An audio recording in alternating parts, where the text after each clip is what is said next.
D-Day라는 말이 있습니다. D-Day. 아마 들어보셨을 거예요. D-Day 며칠 이런 말을 들어보셨을 텐데 D-Day란 어떤 계획을 실시할 예정일이라는 뜻입니다. 그러니까 군사 용어로 시작이 되었는데요. 기밀작전의 공격 개시일을 뜻하기도 합니다.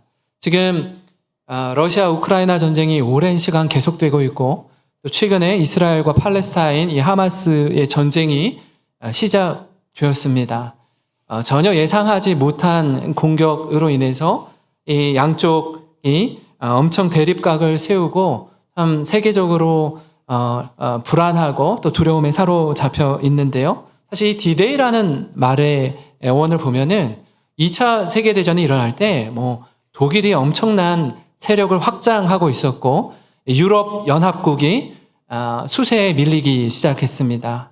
그래서 이 위기 상황을 어떻게 타개할 수 있을까 고민하다가 대규모 상륙작전을 연합군이 펼치기 시작합니다. 6회 공군 15만의 대군이 프랑스 북부에 있었던 이 노르망디 해안에 투입하기로 합니다. 이 노르망디 상륙작전을 통해서 이 독일이 우세에 있었는데 연합군이 수세에 몰려 있었는데 이 노르망디 상륙작전 마치 우리나라의 인천 상륙작전을 통해서 이 전세가 뒤집혀진 것처럼 2차 세계대전 역시 이 사건을 계기로 전세를 역전시킬 수 있었습니다. 이날이 1944년 6월 6일이었습니다. 이날을 가리켜서 D-Day라고 합니다. 그날 이후에 일반적으로 이 D-Day라는 표현을 쓸 때는 아주 큰 변화를 가져올 중요한 계획을 실시하는 날이라는 뜻으로 널리 사용되고 있습니다. 보통 우리 수험생들은 이렇게 말하죠. 이제 수능 D-Day 며칠 이렇게 말합니다. 오늘로 보니까 수능이 32일 남았더라고요. 32일 남았습니다.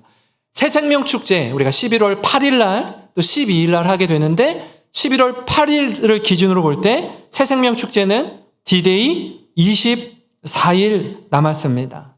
이처럼 오늘 성경에 D-Day를 기다리던 사람들이 있었어요. 성령의 임재를 사모하면서 기다리던 사람들이 있었습니다. 그런데 문제는 그 D-Day가 언제인지 모르고 기다리는 것입니다. 사실 성령을 기다리던 성도들은요, 이날 언제 성령님께서 우리 가운데 임하시는지 정확히 알지 못했습니다. 어떤 경우는 좀 막연하게 느껴졌을 거예요. 그러나 예수님께서 너희에게 아버지께서 약속하신 것을 기다리라 라고 말씀했기 때문에 그 약속의 말씀을 붙잡고 다 같이 한 곳에 모여서 기다렸습니다. 그때 어느 날 갑자기 후련히 성령님께서 성령을 기다리던 자들에게 임하셨습니다. 성령이 성도들에게 임할 때의 모습을 성경이 이렇게 기록하고 있는데요. 사도행전 2장 2절과 3절입니다. 후련히 하늘로부터 급하고 강한 바람 같은 소리가 있어 그들이 앉은 온 집에 가득하며 마치 불의 혀처럼 갈라지는 것들이 그들에게 보여 각 사람 위에 하나씩 임하여 있다니. 후련히 갑자기 하늘로부터 급하고 강한 바람 소리 같은 성령이 집 안에 충만하게 됩니다. 이들이요, 이전에는 전혀 경험해보지 못했던 순간이었습니다. 여러분, 성경에서 성령에 대해서 묘사할 때 루아흐라고 바람 아니면 불로 보통 표현을 합니다. 오늘 말씀에 이 바람, 급하고 강한 바람 같은 또 불의 혀 같은 것이 각 사람의 머리 위에 눈에 보이게 임했다라고 성령의 임재를 표현하고 있습니다. 저들 위에 불이 임하는 거예요. 기다리던 성령이 임하는 겁니다. 지난주에 이어서요, 오늘 말씀도 같이 나누자면은 여러분, 교회는 성령의 임재로부터 시작된다라는 겁니다. 그러니까 교회의 시작은 성령의 임재로 시작됩니다. 하나님이 교회를 세우셔요. 하나님이 교회를 세우십니다. 그래서 교회는 성령 받은 자들의 공동체입니다. 누구를 머리로 한 공동체입니까? 우리가 믿는 예수 그리스도를 중심으로 하나 된 공동체입니다. 오늘 말씀 4절 말씀을 함께 읽어보겠습니다. 같이 읽겠습니다. 시작. 그들이 다 성령의 충만함을 받고 성령이 말하게 하심을 따라 다른 언어들로 말하기를 시작하니라. 아멘. 오순절에 모인 120명의 성도들이 성령의 충만한 은혜를 받습니다. 하나님의 영이신 성령이 임하는 겁니다. 전에는요, 예수님이 계실 때에는 여러분 12 제자들, 또 예수님을 따르는 수많은 무리들이 있었죠. 예수님이 육신을 입고 이 땅에 오셨기 때문에 굉장히 제한적이었습니다. 그럼에도 불구하고 성경은 예수님을 가리켜서 처녀가 잉태하여 아들을 낳으리니 이름을 예수라 하라. 이름을 또 한번 임마누엘이라 하라라고 하죠. 무슨 뜻이죠? 임마누엘이 하나님이 우리와 함께 계신다라는 뜻이에요. 성자 하나님께서 육신을 입고 이 땅에 오셔서 하나님이신 그분이 우리들과 함께 하신다. 이 말씀의 뜻이 뭐라고요? 임마누엘이라는 뜻입니다. 그분이 육신의 제한을 입고 오셔서 우리를 위해서 십자가에 죽으시고 부활하셨습니다. 그리고 승천하신 이후에 이제는 예수 그리스도를 주로 고백하는 모든 이들에게 뭘 부어주셔요? 하나님의 영이신 성령을 제한 없이 부어주시는 겁니다. 전에는 예수님의 제자들만 예수님과 함께 할 수 있었어요. 그러나 이제는 하나님의 영이 우리에게 임하시면 모든 사람들이 예수를 주로 고백하는 움직이는 교회의 사명을 감당하게 된다라는 것입니다. 선지자 요엘을 통해서 약속하신 말씀이 성취된 것인데요. 요엘서 2장 28절부터 30절을 보시면 이렇습니다. 그 후에 내가 내 영을 만민에게 부어주리니 너희 자녀들이 장래일을 말할 것이며 너희 늙은이는 꿈을 꾸며 너희 젊은이는 이상을 볼 것이며 그때에 내가 또 내 영을 남종과 여종에게 부어줄 것이며 내가 이적을 하늘과 땅에 베풀리니 곧 피와 불과 연기 기둥이라. 남녀노소 주인과 종 제한 없이 하나님께서 하나님의 영 성령을 부어주시겠다라고 약속하고 있습니다. 오늘날 교회를 한번 생각해 볼까요?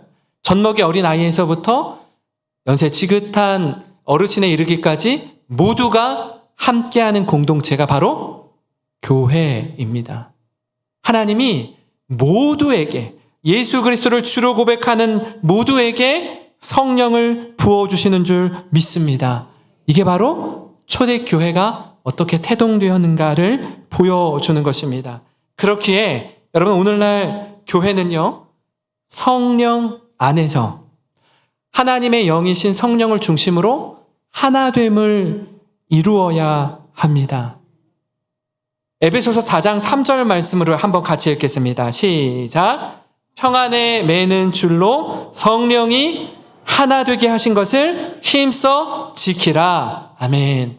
여러분 교회는 성령 안에서 하나 되는 공동체인 줄 믿습니다.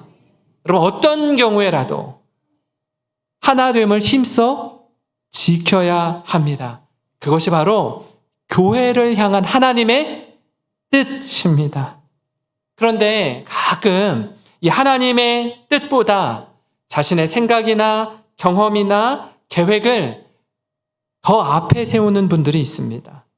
교회의 하나됨을 방해하는 사람들이 있습니다. 여러분 저들은 분열의 영이에요.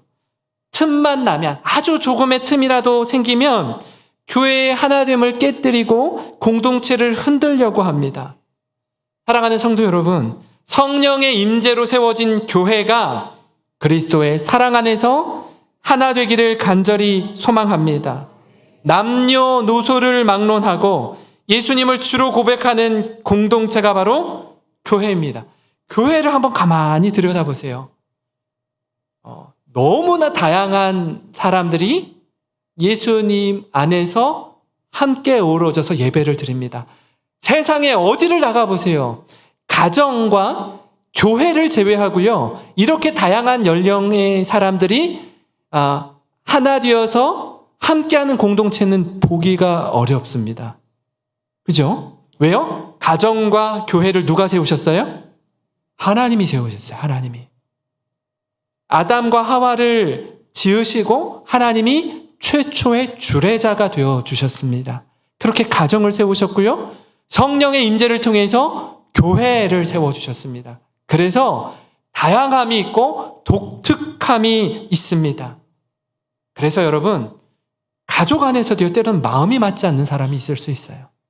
아니, 한 배에서 태어난 자녀들을 이렇게 보면은요, 아니, 자녀들이 왜 이렇게 다른지, 같은 배에서 나왔는데 이렇게 다를 수가 없어요.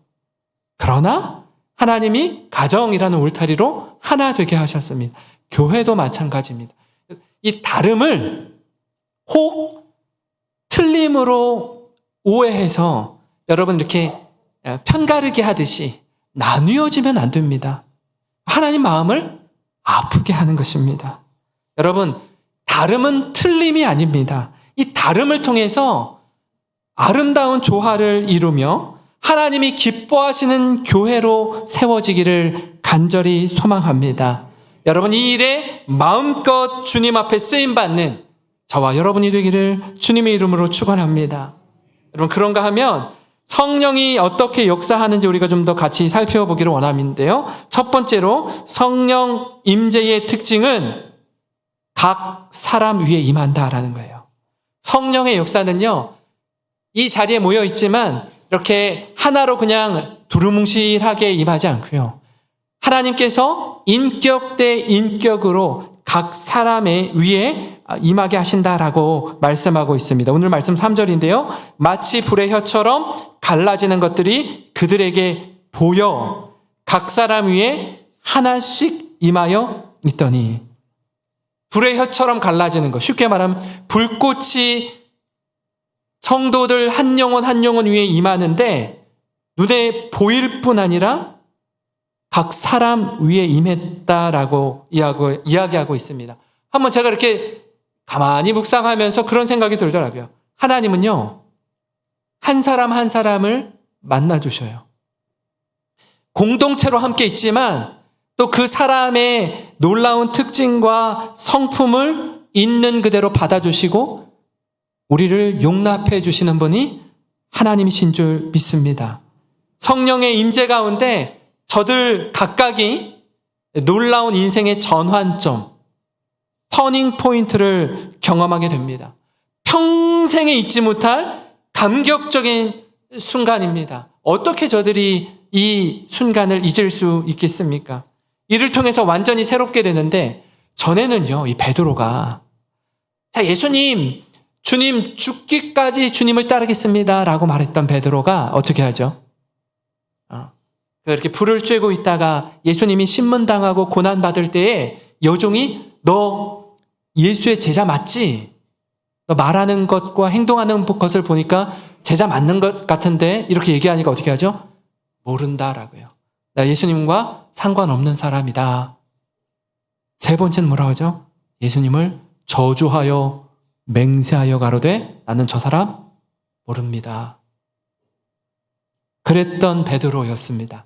그런데 이 사도행전 2장에 어떻게 나오죠? 성령의 충만한 은혜를 입으니까 복음을 모든 사람들 앞에서 담대하게 힘있게 전하는 자로 완전히 인생이 바뀌어 버리게 됩니다. 12 사도들도 어떻게 하죠? 십자가 앞에서 뿔뿔이 다 흩어지고 도망갔습니다. 그런데 성령이 임하고 교회가 세워지자 복음을 전하다가 여러분 옥에 갇혀요. 감옥에 갇힙니다. 그러다가 풀려나는데 예수의 복음을 전하면 이렇게 감옥에 갇히는구나. 내가 왜 이 고생을 해야 돼? 내가 왜 이렇게 고난을 당해야 돼? 그냥 나 혼자 믿지 뭐. 우리 가정이나 예수 믿고 구원받으면 되지. 무슨 복음을 전해. 라고 위축되고 움츠러든 것이 아니라 여러분 감옥에서 나오자마자 또 어떻게 해요? 담대히 복음을 전하는 거예요. 여러분 그런 용기와 담대함이 어디서부터 나옵니까? 성령의 충만한 은혜를 경험하니까 놀라운 인생의 변화가 일어나는 것입니다. 사랑하는 성도 여러분, 예수님을 주로 고백하는 사람은요, 성령님이 우리 안에 내주에 계시는 줄 믿으시기 바랍니다. 여러분, 그 약속의 말씀을 고린도전서 12장 3절에 이렇게 말씀하고 있습니다. 같이 한번 읽어볼까요? 시작. 그러므로 내가 너희에게 알리노니 하나님의 영으로 말하는 자는 누구든지 예수를 저주할 자라 하지 아니하고 또 성령으로 아니하고는 누구든지 예수를 주시라 할 수 없느니라. 아멘. 예수님이 나의 주님 되십니다. 이렇게 우리가 말할 수 있는 건 누구로 인해서 가능하다고요? 성령님으로 인해서 가능하다라는 거예요. 성령님이 우리 안에 계시기 때문에 이런 믿음의 고백을 할 수 있다라는 겁니다.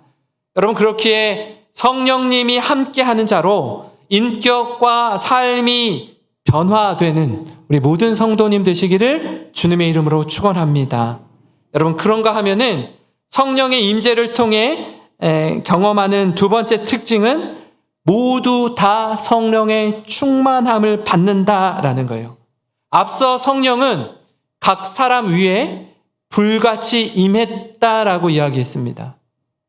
그 성령님께서 우리의 인생을 충만하게 덮어주시고 새롭게 변화시켜 주신다라고 이야기하는데요. 4절입니다. 그들이 다 성령의 충만함을 받고 성령이 말하게 하심을 따라 다른 언어들로 말하기를 시작하니라.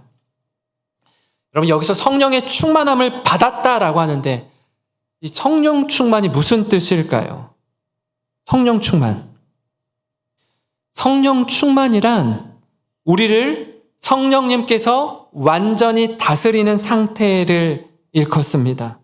우리 삶이요, 전에는 내 뜻, 내 생각, 내 계획대로 내가 하고 싶은 대로 살면서 하나님, 저의 마스터 플랜이 이렇습니다. 제 계획대로 하나님이 승인해 주십시오라고 그런 기도를 드렸다면 성령의 충만함을 입은 자는 어떻게 해요? 하나님, 내 뜻과 내 계획과 내 생각이 이럴지라도 그것이 하나님의 뜻과 상충되고 충돌된다면 하나님, 내 힘, 내 능력, 내 경험 다 내려놓고 하나님의 뜻을 따라 순종하겠습니다. 이게 가능해지는 상태가 성령 충만한 자의 모습입니다. 내 뜻과 내 생각과 내 경험보다 하나님의 뜻을 추구하고 즐거운 마음으로 헌신하는 겁니다. 완전히 인생의 결이, 인생의 방향이 달라지는 거예요. 전 같으면 포기하지를 못해요. 하나님, 그렇게는 못 살겠습니다. 제가 이 영역에서는 그렇게 하나님의 뜻에 맞출 수 있지만 이 부분만큼은 제가 포기할 수 없습니다. 희생할 수 없습니다. 라고 했던 사람이 이제는 놓지 못하는 그 영역마저도 하나님께 온전히 믿고 맡겨드리는 겁니다. 그것이 하나님의 인도하심, 하나님의 지도하심을 받는 인생입니다. 여러분, 이렇게 살려면 포기와 희생이 뒤따라요. 근데 억지로 포기하고 억지로 희생하지 않습니다. 기꺼이 포기하고 기꺼이 희생하는 것입니다. 왜 그렇습니까? 이제는 어떤 신뢰가 생기냐면, 내 생각과 내 계획보다 하나님의 뜻과 하나님의 계획이 훨씬 더 넓고 깊고 풍성하다라는 것을 깨닫는 거예요. 인정하는 거예요. 하나님의 인도하심을 받으면 내가 생각했던 것보다 훨씬 더 좋은 길을 주님이 열어주시고 인도하실 것을 믿기 때문에 기꺼이 포기할 수 있습니다. 사랑하는 성도 여러분, 우리에게 이런 성령 충만한 은혜가 있기를 간절히 소망합니다. 성령 충만함을 누리게 될 때에 가정은 더욱 가정다워지고, 교회는 더욱 교회다워지고, 성도는 더욱 성도다워질 줄 믿습니다. 여러분, 이렇게 살아가면요, 서로 으르렁거리면서 싸울 일이 전혀 없습니다. 서로 이해하며 용납하며 칭찬하고 격려하는 모습으로 충만하게 되는 것입니다. 여러분, 이보다 더 좋을 수가 없어요. 이런 성령 충만한 교회의 모습을 보고 세상이 우리를 가리켜서 뭐라고 이야기해요? 야, 저 사람들의 모습을 보니 예수님을 보는 것 같다. 저 사람들의 말하고 행동하는 모습을 보니 그리스도를 보는 것 같다라고 해서 붙여준 별명이 그리스도인 아닙니까? 사도행전에 그 이방인의 첫 교회로 세워짐을 받고 또 이방인 선교사를 파송했던 안디옥 교회가 그렇게 그리스도인이라고 일컬어지는 첫 교회가 되는 것 아니겠습니까? 사도행전 11장 26절입니다. 우리 같이 한번 읽어보겠습니다. 시작. 안디옥에 데리고 와서 둘이 교회에 1년간 모여 있어 큰 무리를 가르쳤고 제자들이 안디옥에서 비로소 그리스도인이라 일컬음을 받게 되었더라. 아멘. 제자들이 비로소 뭐라고요? 그리스도인이라 일컬음을 받게 되었대요. 너무나 값진 이름입니다. 보석 같은 이름입니다. 우리 모두가 그리스도인이 되었다라는 건 감격적인 일이에요. 우리가 새생명 축제를 위해서 태신자를 품고 기도하고 있는데요. 여러분, 태신자에게 있어서 가장 강력한 전도지, 가장 강력한 메시지는요, 이 전도지가 아니라 이 자리에 계시는 바로 여러분 한 분 한 분입니다. 여러분의 신앙 인격이 그리스도의 편지요, 그리스도의 향기가 되어서 여러분이 품고 기도하는 태신자에게 살아있는 전도지가 되는 거예요. 바라기는 저와 여러분이 그런 예수님의 전도지, 복음을 전하는 살아있는 전도지가 되기를 주님의 이름으로 축원합니다. 마지막으로 성령 임재의 특징은 하나님의 큰 일, 복음을 전하는 자로 새롭게 된다라는 것입니다. 성령이 임하면요, 여러분 놀라운 일이 펼쳐집니다. 이때의 성령 충만한 은혜는 어떻게 그 물꼬가 튀어서 열방으로 복음이 전해지기 시작했냐면 유대와 갈릴리에만 태어나서 지금까지 살던 자들, 한 번도 이스라엘이라는 나라를 떠나보지 않은 자들이 배워보지도 못했고 들어보지도 못했던 이방 언어로 말하기를 시작했다라는 거예요. 이게 어떻게 가능할까요? 이게 어떻게 이런 일이 일어날 수가 있어요? 그 디아스포라 유대인이라는 말이 있습니다. 지금 이번에 전쟁이 났을 때에도 보니까 청년들이 16만 명인가가 예비군으로 전쟁에 참여하겠다고 전 세계에 흩어져 있는 이스라엘 사람들이 지금 이스라엘로 모여들기 시작합니다. 그 전 세계에 흩어져 있는 유대인들을 일컬어 디아스포라라고 말합니다.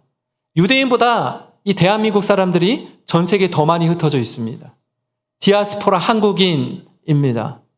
여러분, 이처럼 전 세계에 흩어져 있던 유대인 그리스도인들이 오순절에 왔는데 지금 120명의 성도들이 자기들이 태어난 유럽 각 지역의 언어들, 아시아의 언어들로 하나님의 큰 일, 하나님의 큰 일이 뭐죠? 복음입니다. 그리스도의 죽으심과 부활과 승천의 이야기를 자기들이 나고 자란 언어들로 말하기 시작하는, 들리는 거예요. 이게 어떻게 가능하지? 어떻게 이런 말도 안 되는 일이 일어나지? 깜짝 놀라는 것입니다. 2장 8절에 이렇게 나와 있는데요. 우리 각 사람이 난 곳 방언으로 듣게 되는 것이 어찌 됨이냐. 난 곳 방언이 뭐예요? 소아시아와 유럽에서 나고 자랐는데 자신들의 언어로 저들이 기도하고 저들이 복음을 전하는 거예요. 깜짝 놀라는 것입니다. 여기에 중요한 지점이 있습니다. 성령 충만함을 입은 자들은요, 자신의 부와 명예와 인맥을 자랑하지 않습니다. 성령 충만함을 입은 자들은 하나님의 큰 일, 즉 복음을 전하고 예수님을 자랑하는 거예요. 예수님을 자랑합니다. 사도행전 2장 11절에 그레데인과 아라비아인들이라 우리가 다 우리의 각 언어로 하나님의 큰 일을 말함을 듣는도다 하고, 기적이 일어나는 겁니다. 여러분, 영적인 체험을 하거나 뭔가 특별한 경험을 하면요, 가끔 가다가 어떤 분들은 나도 모르게 자꾸 자신의 체험, 자신의 경험을 계속 부각시켜서 드러내요. 자신들 이야기합니다.